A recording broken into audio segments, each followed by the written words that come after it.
সন্ত্রাসীদের আইনের আওতায় আনতে গাজীপুর সহ সারা দেশে অপারেশন ডেভিল হান্ট অভিযান চালাচ্ছে যৌথ বাহিনী। গতরাতে গাজীপুরে আটক করা হয়েছে 40 জনকে। এ নিয়ে আরো জানাতে গাজীপুর থেকে সরাসরি যুক্ত হচ্ছেন সহকবি নজরুল ইসলাম। নজরুল, নিশ্চয়ই শুনতে পাচ্ছেন, এখনো পর্যন্ত গাজীপুরে কাদের আটক করা হয়েছে, দিনে কোনো অভিযানের খবর আছে কিনা জানাবেন। যেমনটা বলছিলেন, আপনি জানেন যে গাজীপুর কিন্তু থমথমে অবস্থা বিরাজ করছে এবং আপনার সব জায়গায় সাধারণ মানুষের মধ্যে কিন্তু একটি আতঙ্ক আমরা দেখতে পেয়েছি এবং সব জায়গাতে চলমান যে কয়েকদিনের ঘটনা, অর্থাৎ কালকে কিন্তু আপনার যে ঘটনা ঘটেছে সেই ঘটনার পরিপ্রেক্ষিতে আমরা দেখতে পেয়েছি যে গাজীপুরের যে গুরুত্বপূর্ণ স্থানগুলো আছে সেই সমস্ত স্থানগুলো কিন্তু যৌথ বাহিনীর অভিযান চলেছে জেলার মধ্যে। আবার তার পাশাপাশি কিন্তু আপনারা জানেন যে গুরুত্বপূর্ণ যে স্থানগুলো রয়েছে, অর্থাৎ টঙ্গী, জয়দেবপুর চৌরাস্তা এবং সব জায়গায় কিন্তু কালকে সেনাবাহিনীর যে টহল মানে তল্লাশি সেটা কিন্তু জোরদার করা হয়েছে। অর্থাৎ মুড়ে মুড়ে কিন্তু সাধারণ যে মানুষ তাদের কিন্তু গাড়ি থেকে নামিয়ে তারা তল্লাশি করেছেন এবং এভাবেই কিন্তু গাজীপুরের সবগুলো এবং হঠাৎ করেই পরিবেশটা মানে একটু পরিবেশটা চেঞ্জ হয়ে যাওয়াতে কিন্তু সাধারণ মানুষ এরকমটাই কিন্তু বলছেন। তো আপনি জানেন যে গাজীপুরের যে ঘটনা, অর্থাৎ গাজীপুরের সাবেক যে মন্ত্রী রয়েছে মোজাম্মেল সাহেবের বাসভবনে হামলা দিয়েছে, এই ঘটনার সংবাদে কিন্তু বৈষম্য বিরোধী ছাত্র আন্দোলনের নেতৃবৃন্দ সেখানে গেছিল তাদেরকে প্রতিহত করার জন্য। সেখানে গিয়ে কিন্তু তাদের উল্টো তাদের উপরে যে নির্যাতন করা হয়েছে, তাদের কিন্তু বেশ কয়েকজন আহত হয়ে সদর হাসপাতালে ভর্তি রয়েছেন এবং এখন পর্যন্ত ভর্তি রয়েছেন। তার পরিপ্রেক্ষিতে কিছুক্ষণ যারা গুরুতর অসুস্থ অবস্থায় অনেককে ঢাকা মেডিকেল কলেজ হাসপাতালে পাঠানো হয়েছে। সেই ঘটনায় কিন্তু তাৎক্ষণিকভাবেই আপনার সার্জিস আলম এবং হাসনাত আবদুল্লাহ কিন্তু গাজীপুরে এসেছেন এবং আসার পর কালকে কিন্তু সারাদিন তারা গাজীপুর যে আঞ্চলিক সড়ক অর্থাৎ ডিসি অফিসের কার্যালয়ের সামনে কিন্তু অবস্থান নিয়ে তারা কিন্তু নানা গণ অধিকার আন্দোলন, তারপরে সব ছাত্র বৈষম্য বিরোধী ছাত্র আন্দোলন, তারা কিন্তু সকলেই একত্র হয়ে কিন্তু মিছিল করেছেন এবং মিছিলটি গাজীপুর শহরের প্রধান সড়ক কিন্তু প্রদক্ষিণ করেছেন এবং শেষে তারা রাজবাড়ী প্রধান ফটকের সামনে গিয়ে কিন্তু তারা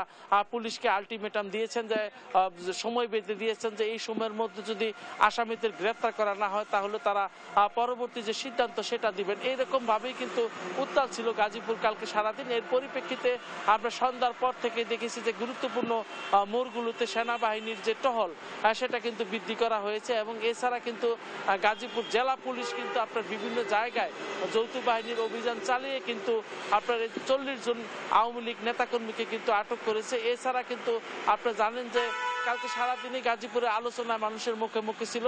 আপনার পুলিশ যে গাজীপুর মেট্রো থানা রয়েছে সেই মেট্রো থানার পুলিশ ওসিকে কিন্তু আপনার এই জায়গা থেকে সরিয়ে নেওয়া হয়েছে এবং সে ছাত্র নেতাদের উপর যখন বৈষম্য বিরোধী ছাত্র নেতাদের উপর যখন হামলা হচ্ছিল তখন সংবাদ পাওয়ার পর সে ওখানে উদ্ধার করতে যেতে পারেনি এবং দেরিতে যাওয়ার ফলে কিন্তু তাকে তাৎক্ষণিকভাবে পুলিশ কমিশনার কিন্তু সিদ্ধান্ত দিয়ে কিন্তু তাকে সরিয়ে দিয়েছেন।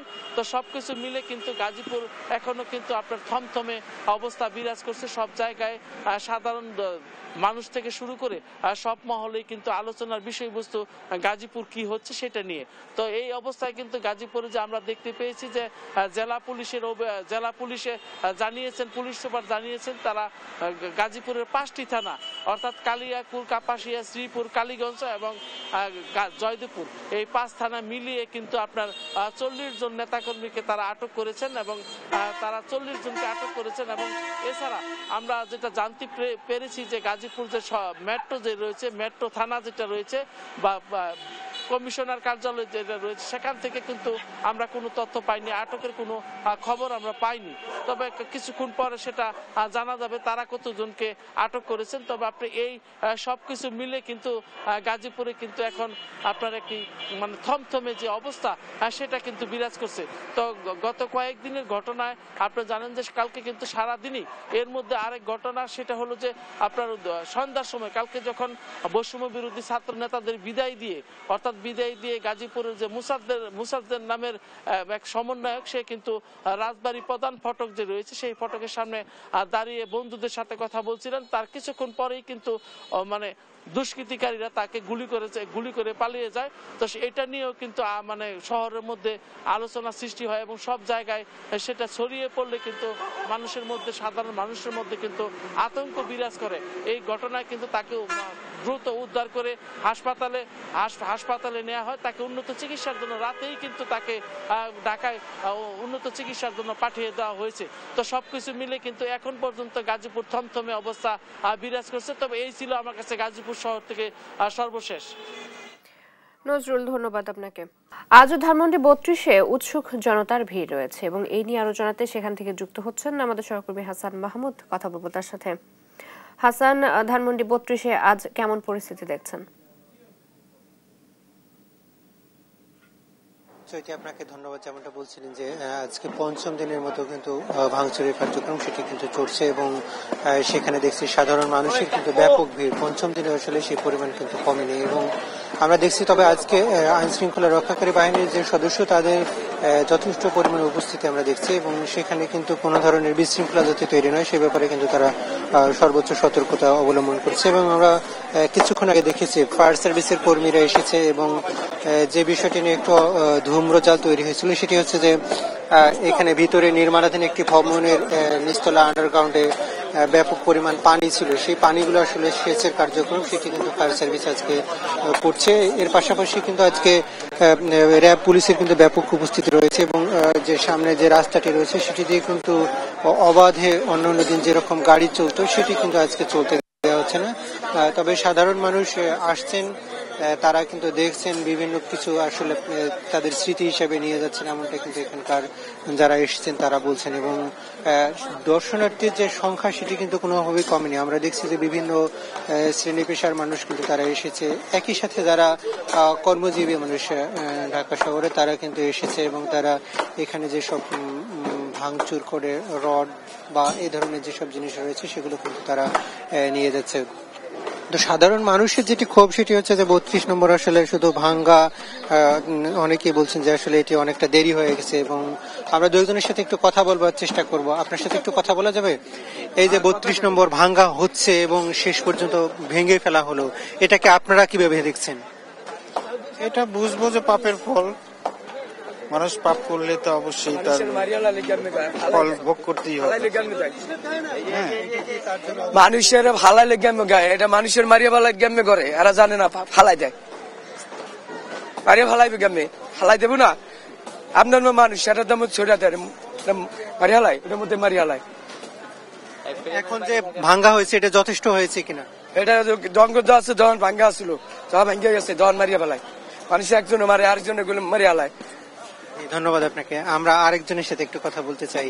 এই যে 32 নম্বর যে ভাঙ্গা হলো, এটা কি শেখ হাসিনার পরিণতি ছিল? এটা যেরকম করছে সেরকম হওয়া উচিত, এটা আমাদের সবার। ধন্যবাদ আপনাকে। আমরা দেখছিলাম যে সাধারণ যারা এসেছেন সবাই কিন্তু বলছেন যে আসলে এটি শেখ হাসিনার পরিণতি ছিল এবং যেহেতু তার আমরা একটু আপনার সাথে কথা বলতে চাই। এই যে 32 নম্বর ভাঙ্গা হলো, এটা কি শেখ হাসিনার পরিণতি ছিল বলে মনে করেন? আমি বলতে চাচ্ছি আমাদের কোরআনে অনেকগুলো জাতির ধ্বংসের কাহিনী আছে, ঠিক আছে? ফিরাউনকে ধ্বংস করা হয়েছে, নমরুদকে ধ্বংস করা হয়েছে, আল্লাহ তাআলা রেকর্ড রাখছেন কোরআনের ভিতরে, আমরা যেন দেখে শিক্ষা নিই। এরপরে আরো অনেক জাতি, লুত কওমে লুতকে, তারপরে আরো অনেকগুলো জাতিকে আল্লাহ ধ্বংস করে দিচ্ছেন এক একটা অপরাধের জন্য। যেমন একটা জাতিকে ধ্বংস করছেন যারা ওজনে কম দিত, দেওয়ার সময় কম দিত, নেওয়ার সময় জবরদস্তি বেশি নিত, শুধুমাত্র আমি আসছি শুধুমাত্র একটা অপরাধে। আর আমরা যেখানে এরা যারা ছিল, এখানে যারা এই দেশ যারা শাসন করছে তাদের ভিতরে সমস্ত অপরাধগুলো একসাথে জড়ো হয়েছে। তার মানে এদের অবস্থা আরো ভয়ঙ্কর হওয়া উচিত ছিল, কিন্তু সেইটা হয় নাই নবীজির দোয়ার কারণে। আমাদের নবীজি দোয়া করছেন যে আমার উম্মতকে আল্লাহ তুমি এইভাবে ধ্বংস করো না, সেই কারণে এদের ধ্বংসটা সেইভাবে হয় না, কিন্তু হওয়া উচিত। এটা নমরুদের পরিণতি, ফিরাউনের পরিণতি, তারই ধারাবাহিকতা। যারা জালিম, আল্লাহর কাছে হাসিনার আপনি কোনো ম্যাটার না, ম্যাটার হচ্ছে জালিমের ধ্বংস অনিবার্য। যেমন মানব। ধন্যবাদ আপনাকে। আমরা দেখছিলাম যে সাধারণ মানুষ বলছে যে আসলে শেখ হাসিনা যেহেতু যে পরিমাণ অন্যায় করেছে সাধারণ মানুষের সাথে, তার জন্য এটি আসলে অপরিহার্য ছিল এবং 32 নম্বর যেটি ভাঙ্গা হচ্ছে গত 5 দিন ধরে, সেটি কিন্তু আরো আগে ভাঙ্গা উচিত ছিল এমনটাই কিন্তু বলছে। এবং যেহেতু 2000 মানুষের রক্তের দাগ তার হাতে রয়েছে, ফলে সেটি কিন্তু অনেকটা অবধারিত। আমরা দেখছিলাম যে সাধারণ মানুষ যারা এসেছেন তারা কিন্তু কেউ একটা ইট নিয়ে যাচ্ছেন, একটি টাইলস নিয়ে যাচ্ছেন, তারা এটিকে স্মৃতি হিসাবে রেখেছেন এবং অনেকে বলছেন যে আসলে এটি আসলে বাসায় রাখার যোগ্য না, এমনটাও কিন্তু অনেকে দাবি করছেন। এবং আমরা দেখছিলাম যে সাধারণ মানুষের যে ক্ষোভ সেটি কিন্তু গত 5-6 মাসেও আসলে কোনোভাবেই কমেনি। এবং আমরা দেখছিলাম 5 ফেব্রুয়ারি তিনি যখন সাধারণ মানুষ এবং ছাত্র জনতার উদ্দেশ্যে ভাষণ দিবেন এমনটা ঘোষণা দেওয়ার পর থেকেই কিন্তু বুলডোজার মিছিল হবে এমনটাই কিন্তু বলছিলেন। এবং তারই প্রেক্ষিতে দেখছিলাম যে গত 5 ফেব্রুয়ারি কিন্তু রাত থেকেই কিন্তু এই ভবনটি ভাঙ্গা হয়।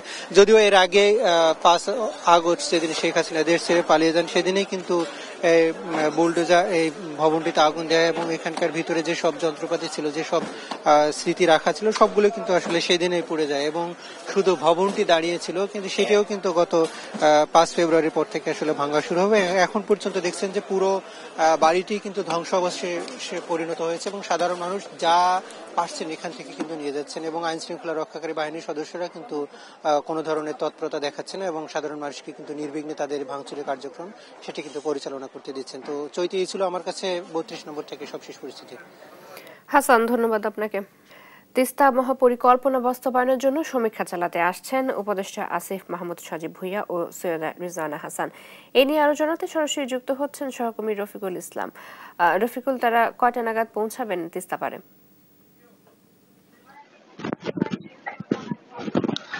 চৈতি, ধন্যবাদ আপনাকে। আপনি জানেন যে এই যে তিস্তা মহাপরিকল্পনা বাস্তবায়ন নিয়ে দীর্ঘদিন ধরে, অর্থাৎ গেল 8 বছর ধরে এই যে ডামাডোল সেটি কিন্তু চলছে, কিন্তু তিস্তা পাড়ের মানুষ কিন্তু তিস্তা মহাপরিকল্পনা বাস্তবায়নের কোনো কিছুই দেখতে পাচ্ছে না। আমি যদি একটু তথ্য দিয়ে রাখি যে গত আওয়ামী লীগ সরকারের আমলে তিস্তা মহাপরিকল্পনা বাস্তবায়ন নিয়ে ব্যাপক শোরগোল তৈরি হয়ে যায়, এমনকি চীনের রাষ্ট্রদূত পর্যন্ত এই তিস্তা পাড়ায় এসে তিনি ঘুরে যান। এরপরেই কিন্তু ব্যাপক আলোচনা তৈরি হয়ে যায় যে তিস্তা মহাপরিকল্পনা বাস্তবায়ন হবে। আসলে এই তিস্তা মহাপরিকল্পনা বাস্তবায়ন হবে এই নিয়ে যখন আলোচনা উঠলো, তখন আসলে কে করবে, ভারত নাকি চীন, এ নিয়ে ভূ রাজনীতির মধ্যে পড়ে যায়। বিশাল দাবি দাওয়া নিয়ে রংপুরের এই যে জায়গাটিতে আজকে এই সমাবেশ হবে, ঠিক কয়েক মাস 6 আগেও কিন্তু সমাবেশ হয়েছিল তিস্তা মহাপরিকল্পনা বাস্তবায়নের দাবিতে। কিন্তু এমন একটি খবর বেরিয়েছে যে আসলে তিস্তা মহাপরিকল্পনা বাস্তবায়ন শুধু কাগজে কলমে বা খবরই পাচ্ছিলেন এই অঞ্চলের মানুষ, মন্ত্রণালয়ে কিন্তু কোনো কাজই তারা দেখতে পাচ্ছিল না, এমনটি খবর বেরিয়েছে। সুতরাং এই খবর যখন বেরিয়ে গেল তখন কিন্তু এই অঞ্চলের মানুষ আবার আশাহত হয়ে গেল যে এই তিস্তা মহাপরিকল্পনা আবার ঝুলে যাচ্ছে। সে কারণে বর্তমান যে জুলাই আগস্টের যে গণ অভ্যুত্থান, সেই গণ অভ্যুত্থানের পরে নতুন যখন সরকার এলো, তখন তিস্তা পাড়ের মানুষ কিন্তু আবার আশা জেগে উঠলো, তারা কিন্তু আবার এই তিস্তা মহাপরিকল্পনা বাস্তবায়নের জোর দাবি তুললেন। সে কারণেই কিন্তু আজকে যে তিস্তা নিয়ে যে গণশুনানি, সেটি আজ অনুষ্ঠিত হবে। বর্তমান সরকারের 2 প্রভাবশালী উপদেষ্টা আসিফ মাহমুদ এবং সৈয়দা রিজওয়ানা হাসান, তারা কিন্তু আজকে এই তিস্তা পাড়ে আসবেন। এই তিস্তা পাড়ের যে সাধারণ মানুষ রয়েছে তাদের সঙ্গে কথা বলবেন, গণশুনানিতে অংশ নেবেন। সেই যে কর্মসূচি, সেই কর্মসূচি আজ দুপুরের পর, অর্থাৎ বেলা 2টার পরেই সে শুরু হবে। তারা 2টার পরেই এই তিস্তা পাড়ে আসবেন। তিস্তা পাড়ের যারা সাধারণ মানুষ রয়েছেন তাদের সঙ্গে তারা কথা বলবেন। এই জন্য কিন্তু মঞ্চ প্রস্তুতির যে কাজ সেটি চলমান রয়েছে।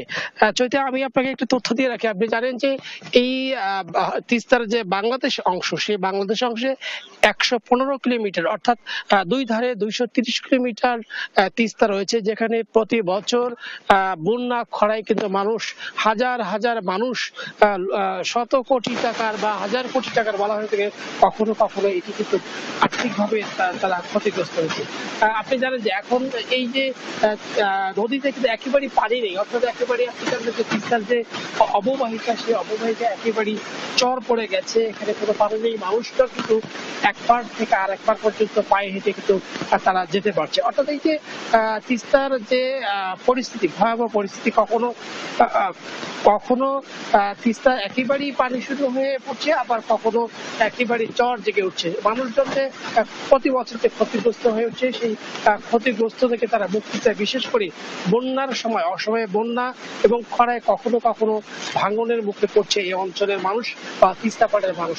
তারা কিন্তু এই হাত থেকে রক্ষা পেতে চায়, যে কারণেই তিস্তা মহাপরিকল্পনা বাস্তবায়ন হলে এই যে তিস্তা পাড়ের দুই পাড়ের যে মানুষের 230 মিটার এলাকার যে মানুষজন রয়েছে, তারা কিন্তু এই যে ভয়াবহ ক্ষতি, সেই ক্ষতি থেকে রক্ষা পাবে, সেই দাবি তারা তুলেছেন। তো আজকে এখানে সরকারের 2 উপদেষ্টা আসবেন, সেই উপদেষ্টার সাথে মানুষের সঙ্গে কথা বলবেন। এখানকার মানুষের দাবি দ্রুত তারা কিন্তু ভূ রাজনীতি থেকে বেরিয়ে এসে তিস্তা মহাপরিকল্পনা বাস্তবায়ন চায়। চৈত্র, এই ছিল সর্বশেষ খবর। রফিকুল, ধন্যবাদ আপনাকে। নীলফামারীতে হিমাগার না থাকায় আলুর দাম কমেছে, উৎপাদন খরচ উঠা নিয়ে শঙ্কায় চাষিরা। এই নিয়ে আলোচনাতে যুক্ত আছেন সহকর্মী আমিরুল হক। আমিরুল, হিমাগার স্থাপনে কৃষি সম্প্রসারণ অধিদপ্তর কোনো উদ্যোগ নিচ্ছে কিনা জানাবেন। চৈতি, আপনাকে ধন্যবাদ। আমি এই মুহূর্তে দাঁড়িয়ে আছি নীলফামারী জেলার ডিমলা উপজেলা খোগা খড়িবাড়ি এলাকায়। এই উপজেলাটি কৃষি প্রধান উপজেলায়। একসময় এখানে ধান, গম, ভুট্টা এবং তামাক চাষাবাদ হইতো।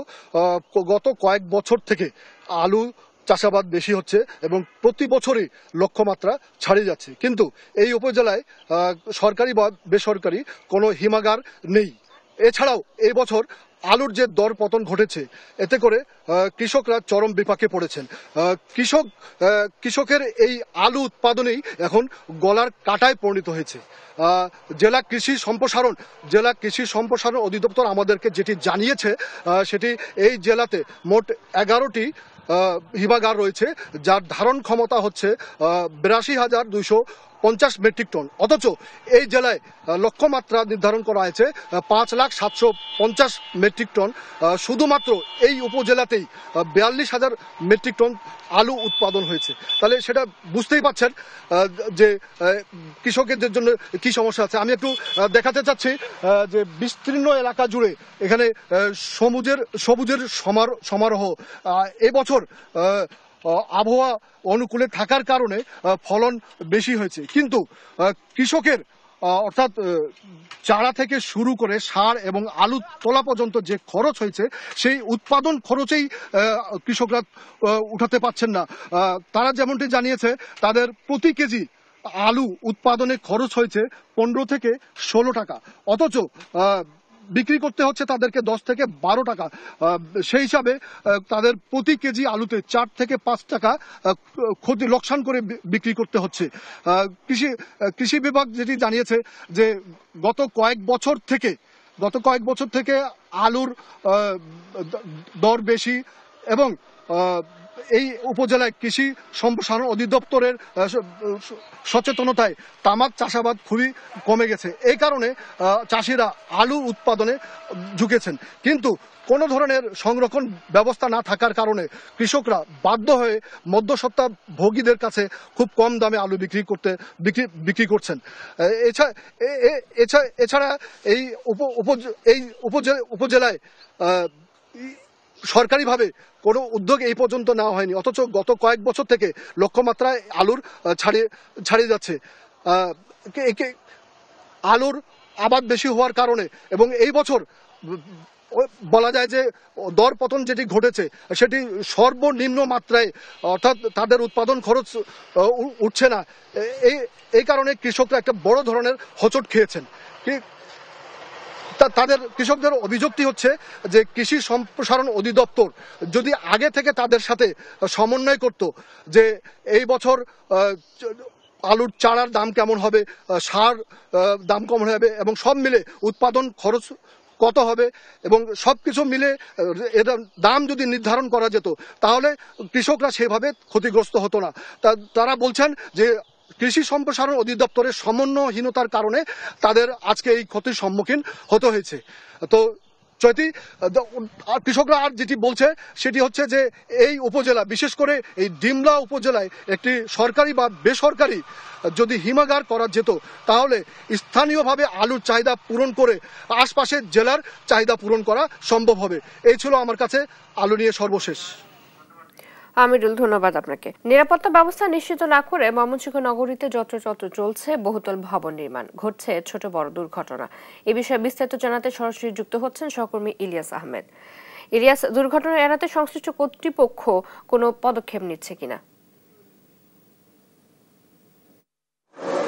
ময়মনসিংহ নগরীতে একের পর এক বহুতল ভবন নির্মাণ করা হচ্ছে, অর্থাৎ নিরাপত্তা ব্যবস্থা জোরদার না করেই কিন্তু এইসব ভবনগুলো নির্মাণ কাজ চলমান রয়েছে, যার কারণে আমরা দেখেছি প্রায় সময় কিন্তু দুর্ঘটনা ঘটছে। অর্থাৎ বহুতল ভবনের উপর থেকে ভারী যন্ত্রপাতি পড়ে কিন্তু অনেকেই আহত হচ্ছেন, আবার দেখা যাচ্ছে যে অনেক যন্ত্রাংশ পড়ে কিন্তু আমরা দেখেছি যে সম্প্রতি কয়েকটি গাড়িও কিন্তু একেবারেই ভেঙে গেছে, প্রাইভেট কার ভেঙে গেছে, এবং এই নিয়ে কিন্তু সাধারণ মানুষ যখন চলাচল করে একেবারে আতঙ্কের মধ্যে চলাচল করতে হয় রাস্তা দিয়ে। আমি এখন রয়েছি জেলা স্কুলের সামনে কিন্তু রয়েছি, এখানে জেলা পরিষদের অর্থায়নে কিন্তু একটি বহুতল ভবন নির্মাণ করা হচ্ছে, অর্থাৎ কর্মজীবী হোস্টেল নির্মাণ করা হচ্ছে। সম্প্রতি সেই বহুতল ভবন থেকে পাথরের টুকরো পড়ে কিন্তু দুটি প্রাইভেট কার একেবারেই ভেঙে চুরে চুরমার হয়ে গেছে। তারপরেও কিন্তু কর্তৃপক্ষের এই বিষয়ে কোনো নজরদারি নেই, এবং আমরা এই বিষয়টি নিয়ে সিটি কর্পোরেশনের সঙ্গেও কথা বলার চেষ্টা করেছিলাম। তারা বলছেন যে যদিও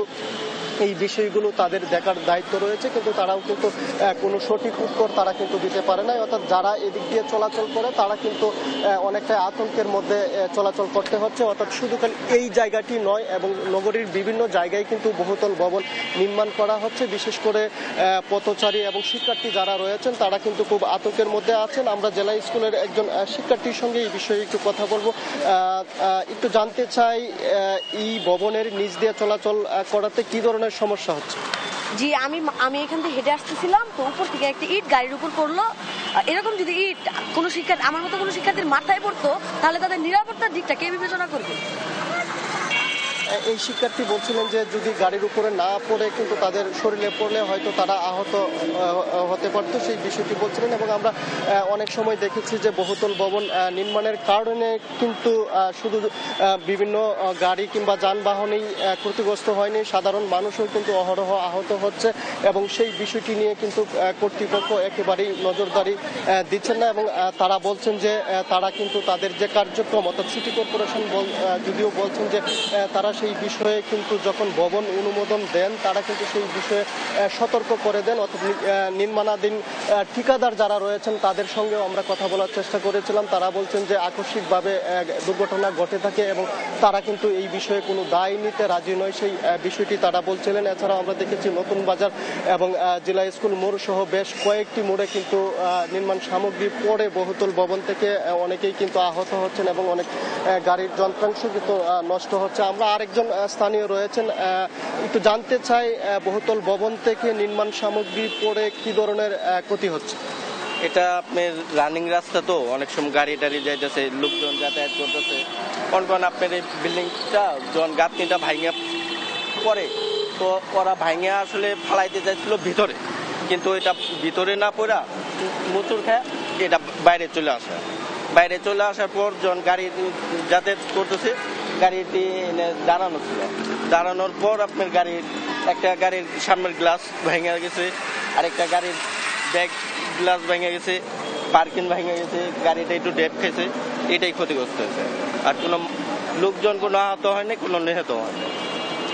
তিনি বলছিলেন যে গাড়ি ভেঙে গেছে কিন্তু নির্মাণ সামগ্রী পড়ে, এবং আমরা দেখেছি ময়মনসিংহ সিটি কর্পোরেশন কিন্তু 2018 সাল থেকে 2024 সাল পর্যন্ত, অর্থাৎ 6 তলা পর্যন্ত ভবন তারা অনুমোদন দিয়েছে 3,500, এবং 6 তলা ভবনের উপর পর্যন্ত কিন্তু, অর্থাৎ 6 তলা ভবন থেকে আরো বহুতল ভবনের অনুমোদন কিন্তু প্রায় তারা 350 দিয়েছে।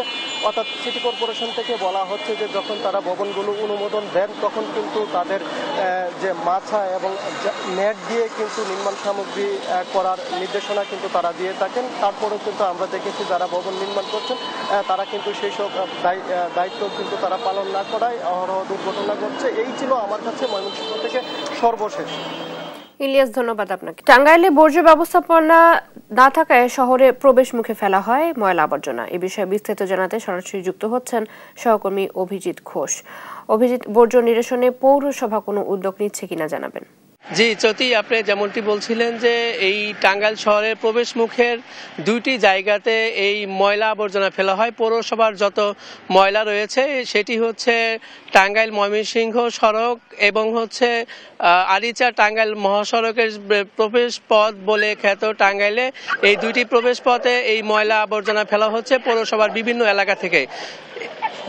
ভ্যান এবং হচ্ছে ট্রাক যোগে এই ময়লাগুলো এইখানে ফেলা হচ্ছে এবং আপনি জানেন যে এই বিগত 10 বছর ধরে এই টাঙ্গাইলের রাবনা বাইপাস যে এলাকা রয়েছে সেই এলাকাটিতে এই ট্রাক এবং ভ্যান যোগে ময়লাগুলো আনা হচ্ছে। পাশাপাশি এই যে ময়লার বিকল্প কোনো জায়গা না থাকাতে পৌরসভা কর্তৃপক্ষ এই রাবনা বাইপাসকে নির্ধারিত করেছে। এছাড়া যে কাকমারি এলাকায় যেটি টাঙ্গাইল আরিচা সড়ক রয়েছে সেখানেও কিন্তু ময়লা ফেলা হচ্ছে। তবে এই পৌর প্রশাসক যিনি রয়েছেন শিহাব রায়হান, ওনার সাথে আমরা কথা বলেছি।